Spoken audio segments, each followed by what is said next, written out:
si Stanley? At kasama si Joy? Diyos ko, baka mapaano yung kapatid natin? Asa ka ba? Papunta sila sa gulod ng San Isidro. Sinusundan pa rin namin sila. Manong, doon tayo sa gulod ng San Isidro. Yes, ma'am. Nay. Ano? Ikaw mismo ang kukuha kay Joy sa Stanley yon? Bakit hindi mo nilang hayaan si Felix March at ang mga pulis? Nay, hindi na kasi ako mapakali na iniintay ko na yung balita galing kay Felix eh. Nak, baka mapano ka? Baka may mangyari sa'yo dyan. Si Rico kasi nasa ospital. Oo-operahan siya ngayon.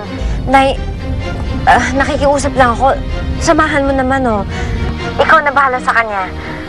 Nak, huwag kang tumuloy utang na loob. Huwag kang magpakabayani. Marge, umalis ka na dyan, bumalik ka dito. Baka may mangyari sa'yo. O sige, Nay, mamaya na tayo mag-usap, ha? O sige. Marge! Marge! Hello! Hello, Marge!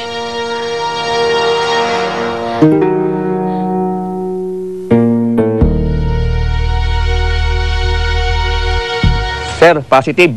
Identified yung subject. Nahulog sa balon. Kailangan namin ng assistance para maiahon.